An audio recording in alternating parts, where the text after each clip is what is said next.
Hi guys, that's me, and today I wanted to talk about something which I'm not sure has been discussed very much on the internet for wargaming before, and that is colourblind wargaming. So, come right out with it. I am colourblind. Of course, there's several different levels of colourblindness, and I'll just give you a little bit of a background.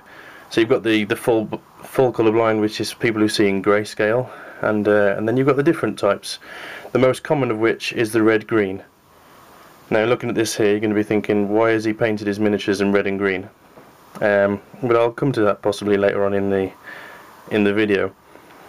So that's basically it. Essentially, what red-green is, it means that there's a lack of receptors for red and green in the back of your eye. Now, you've got some, so I can see that those models are red and green, but it's when you start getting odd shades, like a red sort of pink, for example. Some pinks come out as grey, or rather I see them as grey, so I sort of have to second guess whether something's pink or grey. It's a small thing, but it's a bit of an annoyance. It was more of a problem when I was at school. It actually proves to be a fair bit of a problem when I'm playing computer games, because a lot of the more modern ones, like Battlefield 3, when they first released that, they chose orange and green as the bad guys were orange on the map, and green were the good guys, and they were exactly the same shade. And that becomes a massive problem. When the colours are the same shade, that's when I really start struggling, because I simply couldn't tell on the map who were the good guys, who were the bad guys, and when it came to sort of choosing objectives to go after, big old problem. But anyway, enough about that. Back to wargaming. Just give you some examples of where it's cropped up in the past. And just now, so yesterday I got a delivery of some second-hand Dark Eldar, and this guy here was in the box, and I've just had to ask my wife if the highlights on his armour were green. I don't know whether you can see that there, where it's coming out in the camera. I am reliably informed that they are red. Now, when I put him next to my own painted warrior, I can see that there's a clear difference between the two, and it actually comes out and is more obvious to me that this one is green and this one is, sorry, red. I did it again. This one has the red armour and this one has the green armour. But in low light situations, and when I was seeing it by itself, it really caused a problem, and I couldn't really tell if that was red or green. And so that's just an example. Another one is the crater that these guys are sitting in. I rocked up to a game with my gaming group, and was heartily informed that I'd painted the grey bits purple. Complete mistake. What I'd actually done is, I'd been doing brown for these parts here, and then without washing the brush, just sort of, I was thinking I was making it sort of a dirty soil look instead of just a plain grey. And what must have happened is, the blue out the grey and the red out of the brown made a purple, but because I can't see that, because I don't know, I'm not picking up the red in it, so to me it just looks like it's grey with a brown outline. So that's just another example. So where it causes problems is mainly in painting new models. I'll take that out of the way, that's not one of mine. Shove that over there. What you'll probably notice is that the models I paint are fairly plain, and tend to all be one or two colours as the main sort of colour for them. So you can see here, this is the drone commander for my drone army, my Tau drone army. I don't know whether that comes out in it, but this is basically painted with very few colours. I mean, you've got the light green, you've got the dark green, you've got the red, and you've got the grey, and that is essentially it. Very few colours, and then there's a wash to bring the grey down to a dark grey, so that it looks almost like very dark metal, and then a bit of white mixed in with a few of the colours to highlight it. But I mean, what I've had to do there, I've had to go for a very dull green highlight on these edges here, simply because if I start messing around with the different colours, I have no idea whether that's going to come out as a lighter version of that green or whether it's going to have a completely different tint in the same way as this ruin did here. I mean, I'm getting better with it. I've used a lot more colours on this guy here. So the main armour, I've used 2 different colours of green rather than lightening the green. I decided to go for a much more bright green, which is the Moot green from Games Workshop, and I've used red and purple, bit of bone colour on the top there, and also on there as well. And I think it's come out fairly nice, but I am stuck with in a bit of a rut with the way that I paint. So now I'm not using different colours to merge into the other colours. So what I tend to do is I put down a base colour. So in this instance, that's the Caliban green. That makes the basis of the armour.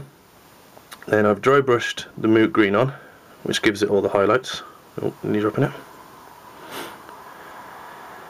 And that's all over. So that's done the shading on the green. So what I actually do is I sprayed it black and then I dry brushed on the Caliban green and then dry brushed on the Moot green, and that's given the whole shade. So it's the low lights, the colour, and then the highlights for that. And I'm pretty impressed with the way this has come out. I've got some good comments from people who aren't colourblind, and that's good. Shows that I'm doing something right. And then what I tend to do is I put down a base colour on the other things. So red on the material there, silver, purple, and then bone colour, which I can choose just because of the paint tins have the names on them. It's a massive help for someone like me when choosing colours, because especially when it comes to flesh tones. I mean, I once in art tried to mix up a flesh tone and it just was nowhere near working, and I ended up working in green instead, and came a bit out like the Hulk, and it wasn't brilliant, but best I could do because we were working on tones. But anyway, back to this. So I've actually developed a method of getting shading and highlights on most of my models, which is essentially put down a base colour, all of your different base colours, then wash with black. So this instance, null in oil, or the well, actually the old one was Bad Black, wasn't it? So null in oil, that's my best friend. So I darken it with that, and then most of the time I'm highlighting back up with the same colour again. So that's what you can see on the material there at the bottom, on the bones. Painted with a basic colour, brought it down with a black wash, and then highlighted back up with the same colour again. Now that looks okay, but when I see other people's miniatures, I really start to envy the sort of the bright highlights they can bring out. And that's where I become a bit unstuck. So really, what the purpose of this video is to sort of bring it to people's attention. I wanted to see if there's any other people out there who wargame colourblind, and see if anyone's having the same problems as I am, really, and see if anyone's thought of anything to overcome it. It's not the worst thing in the world. I mean, I'm happy with the way the miniatures are coming out, and I'm getting some good comments from people who don't even know I'm colourblind, so I must be doing something right. But it is a little frustrating. I mean, one of the main problems that comes out of it is when it comes to sort of off tones and weathering. I mean, if I try and do, a lot of people say that my minis are very clean, and the reason I don't weather them is because I really don't want to risk putting a colour on them or a sort of brown wash or something, which is going to come out all weird on them, which is a real concern. And another one, which I'm going to need some help from people, is this piece of terrain here, which have been featured on my videos quite recently.